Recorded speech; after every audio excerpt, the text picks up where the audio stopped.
মাত্র একটা নিয়ম, যে নিয়মটা আমরা যদি একটু বোঝার চেষ্টা করি, আজকের দিনে সম্পূর্ণ সুস্থ থাকতে পারি।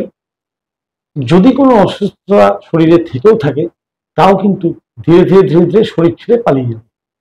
কিভাবে? যেমন ঘরে আলো জ্বাললে অন্ধকার থাকতে পারে না, ঠিক যদি আমরা সুস্থ হওয়ার নিয়ম মেনে চলি, অসুস্থতা শরীরে থাকতে পারে না।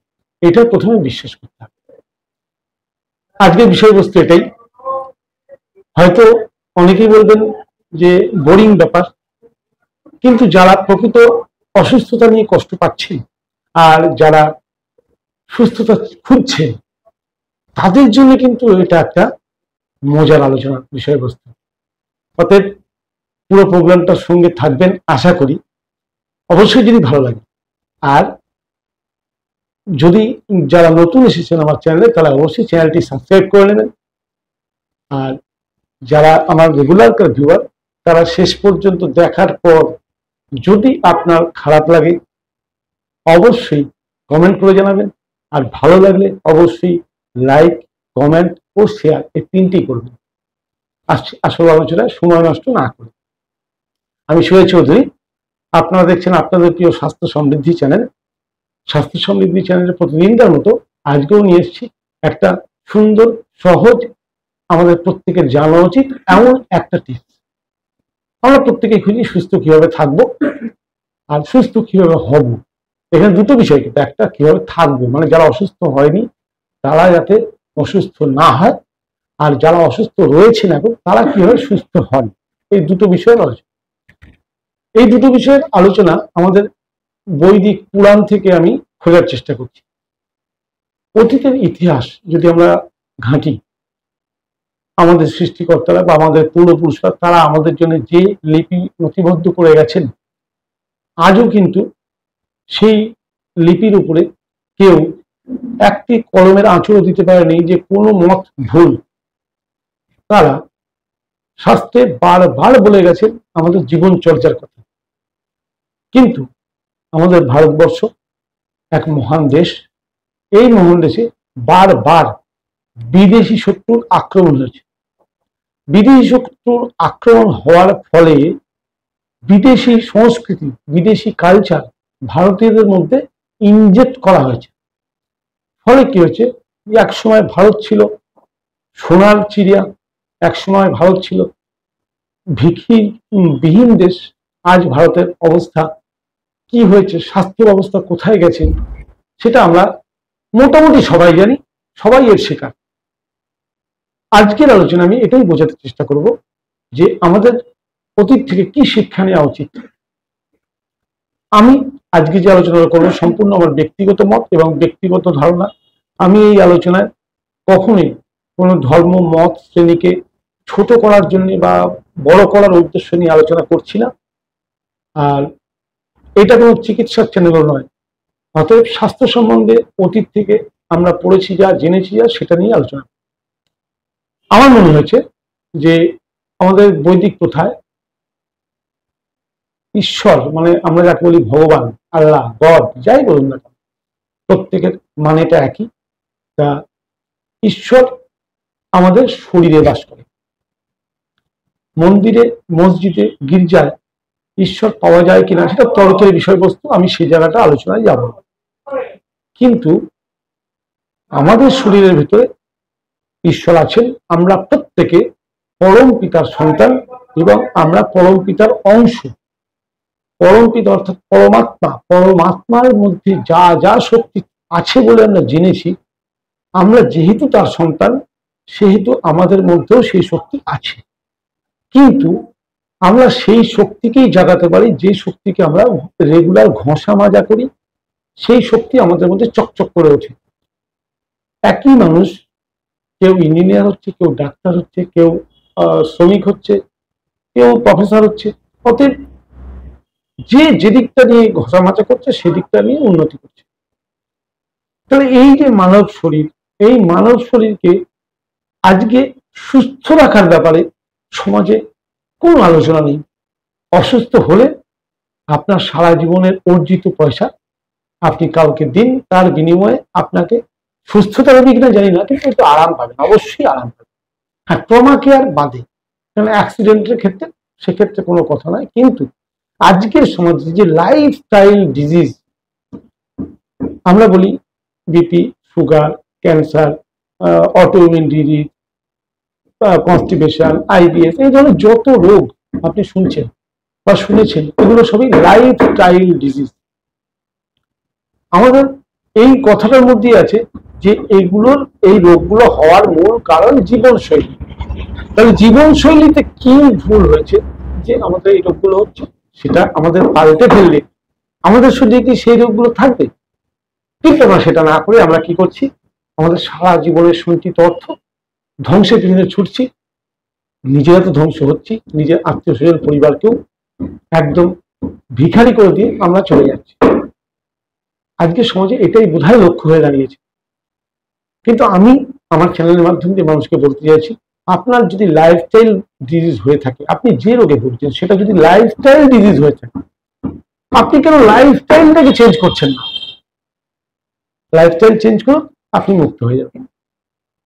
আমি লাইফস্টাইলের জন্য একটা পুরনো বৈদিক পদ্ধতি বলি, যেটা শুনলে আপনি বুঝতে পারবেন। দেখুন, আমার মনে হয় এক সময় আমাদেরকে মানব জাতিকে শাসনের পদ্ধতি ছিল ধর্ম। আজকে যেমন সংবিধান, এক সময় ছিল ধর্মের বাহানা দিয়ে বা ধর্মের সংবিধান দিয়ে মানুষকে শাসন করা হয়। সেই সময় থেকে মন্দির প্রথা বা পূজা প্রথা বা এগুলো পরবর্তী ক্ষেত্রে এসেছিল, এটা আমার মনে হয়, আমার ধারণা, ভুল হতে পারে, আমি এই ব্যাপারে কিন্তু কোনো তর্ক বিতর্কে যেতে রাজি নয়। তা এবার আমি দেখেছি যে আমাদের সনাতন হিন্দু সংস্কৃতিতে যেগুলো প্রতিষ্ঠিত মন্দির আছে, প্রতিটা মন্দিরেরই একটা প্রোটোকল আছে। মোটামুটি আমি বহু মন্দিরই ঘুরেছি, সমস্ত মন্দিরের প্রোটোকলটা প্রায় সেম। সেটা কি, সকালবেলা মন্দির খোলার পর ওই 7টা থেকে 9টার মধ্যে প্রতি মন্দিরে একটা পুজো হয়। আবার দুপুরবেলা ঠিক 12:30 থেকে 1টার মধ্যে বা 12টা থেকে 1টার মধ্যে মধ্যাহ্ন ভোজনের একটা ভোগ হয়। আবার সন্ধ্যাবেলা 6টা থেকে 7:30, 8টা ম্যাক্সিমাম, তার মধ্যে যে কোনো মন্দিরে সান্ধ্যকালীন ভোগ হয়। আচ্ছা, আমরা বারবার শুনে এসেছি ত্রিসন্ধ্যা। ত্রিসন্ধ্যা কাকে বলে? এটাই তো ত্রিসন্ধ্যা। মানুষ কবার খাবে? 3বার খাবে, ম্যাক্সিমাম 3বার খাবে। কি খাবে? দেখুন, প্রতিটা মন্দিরে যখন ভোগ হয়, সকালবেলা যে পুজো হয় তাতে 100% ফলই থাকে, অন্য কিছু থাকে। তাহলে মানুষ সকালবেলা ব্রেকফাস্টে ফলই খাবে, অন্য কিছু খাবে না। সিম্পল। লাঞ্চ, দুপুরবেলা মন্দিরের যে ভোগ হয় সেখানে অবশ্যই ফল তো থাকেই, সঙ্গে অন্ন ভোগ থাকে। ঠিক আছে, তাহলে অন্নভোগ কি থাকে? আগে কিন্তু ফল থাকে, তাহলে মানুষও আগে ফল খাবে, তারপর অন্নভোগ খাবে। এটাই তো দেখানো আছে। আচ্ছা, মন্দিরের কোনো ভোগ কোনোদিন খেয়ে বলবেন, কোনো সনাতনী বা কোনো হিন্দু কখনো খেয়ে বলবেন যে মন্দিরের ভোগ খেতে খারাপ হয়? হয় না। তার কারণ মন্দিরের ভোগ কখনো অ্যালুমিনিয়াম পাত্রে রান্না হয় না, মন্দিরের ভোগ কখনো সাদা নুনে রান্না হয় না, মন্দিরের ভোগ শুদ্ধ চালে রান্না হয়, কোনো বেশি তেল মশলা ভাজা ইউজ করা হয় না। মন্দিরের ভোগ যিনি রান্না করেন, মনকে সাত্ত্বিকভাবে ঈশ্বরের জন্য ভোগ নিবেদনের উদ্দেশ্যে তিনি রান্না করেন, যার ফলে মন্দিরের ভোগ এত সুস্বাদু এবং এত স্বাস্থ্যকর হয়। আপনার মন্দির, এই যে দেহরূপী মন্দির, এই মন্দিরের ভেতরে যে ঈশ্বর আছে তাকেও তো আপনার ওইভাবেই ভোগ দেওয়া উচিত। আমরা কি সেটা করি? করি না। সান্ধ্যকালীন ভোগ, সান্ধ্যকালীন ভোগ রাত 12টায় কোনো মন্দিরের ভোগ হয় না, রাত 10টায় হয় না, ম্যাক্সিমাম সান্ধ্যকালীন অর্থাৎ সন্ধ্যাবেলা। হ্যাঁ, কোনো কোনো মন্দিরে আধুনিক কথা ছোঁয়া পড়ে গেছে, হয়তো রাত 8টা বেজে যাচ্ছে, কিন্তু রাত 8টাই, তারপরে কোনো মন্দিরে ভোগ হয় না।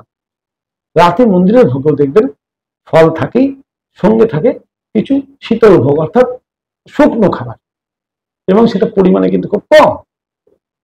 তাহলে এই মন্দিরের এই প্রথার বলতে দিয়ে আমি মনে হয়েছে আমার যে আপনাদের সঙ্গে একটা আলোচনা করার দরকার, যে অ্যাকচুয়ালি আমাদের শেখানো হচ্ছে যে 3বার খাওয়া উচিত, কিভাবে খাওয়া উচিত, রান্না কিভাবে করা উচিত।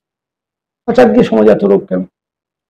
আচ্ছা, স্বাস্থ্যে কোনো জায়গায় কোনো শাস্ত্রে দেখাতে পারবেন যে মাছ, মাংস, ডিম এগুলো মানুষের খাদ্য হিসেবে প্রয়োগ করা হয়েছে? পরবর্তী ক্ষেত্রে কিন্তু মানুষ এগুলো শিখেছে। মানুষ কিন্তু যখন সৃষ্টি করেছিলেন সৃষ্টিকর্তা, তখন কিন্তু মানুষ এগুলো খেত না, কারণ তারা এগুলো জানতো না, আগুন জ্বালতেই জানতো না। পরবর্তী ক্ষেত্রে হয়তো খাদ্যের অভাবে তারা মানুষ প্রাণী হত্যা করেছে, হয়তো তারা আগুন জ্বালানোর পর সেকে খেতে শিখেছে। আজকে আমরা আধুনিক মানুষ রান্না করে মাছ, মাংস, ডিম খাচ্ছি। কিন্তু শাস্ত্রে বারবার বলা যে প্রাণী হত্যা মহাপাপ। তাহলে সেই প্রাণী হত্যা করে আমরা খাচ্ছি। আচ্ছা, আপনি যে প্রাণীটা হত্যা করে খাচ্ছেন, আপনার গৃহদেবতাকে সেটা আপনি ভোগ নিবেদন করতে পারবেন? পারবেন না। তাহলে আপনার ভেতরে যে দেবতার অংশ, পরমাত্মার অংশ যদি আপনার ভেতরে থাকে, আপনি তাকে সেই রক্ত মাংস, হ্যাঁ আপনি প্রসেস করেছেন, রান্না করেছেন, ভালো করে ধুয়েছেন, মশলা দিয়েছেন, গন্ধ পাল্টেছেন, আপনার শরীরে, আপনার দেহরূপী শরীরে যে ভেতরে আত্মা আছে, তিনি কি সন্তুষ্ট থাকবেন? আর তিনি রুষ্ট হলেই তো আপনি রোগ। অতএব আপনি যে শাস্ত্র মানেন, আপনি যদি নিজে একজন মানুষ হন, মানব ধর্ম অনুযায়ী, তাহলে কিন্তু আপনাকে স্বীকার করতেই হবে মাংসাশী খাবার মানুষের জন্য নয়। আমি আমার অভিজ্ঞতা থেকে বলি, আমি পশ্চিমবঙ্গের বাইরে বিভিন্ন স্টেটে গেছি, তার মধ্যে সবচেয়ে ভালো লেগেছে আমার উত্তরাখণ্ড। উত্তরাখণ্ডে আমি দেখেছি ওষুধের দোকান আর ডাক্তারখানা খোঁজার জন্য রীতিমতো 10 কিলোমিটার রাউন্ড দিতে হয়, কারণ ওখানে রুগী নেই। কারণ কি? তাদের লাইফস্টাইলটা, বলা হয় না উত্তরাখণ্ডের দেবভূমি, তা দেবতাদের ভূমি হওয়ার কারণে তাদের লাইফস্টাইলটা এখনো অনেকটাই মন্দির কালচারের আছে। আপনি নিজে গিয়ে দেখে আসুন। উত্তরাখণ্ডে আপনি একটা ওষুধের দোকান খুঁজতে আপনাকে অন্তত 2-4 ঘন্টা সময় ব্যয় করতে হবে, নাহলে ওষুধের দোকান খুঁজে পাবেন।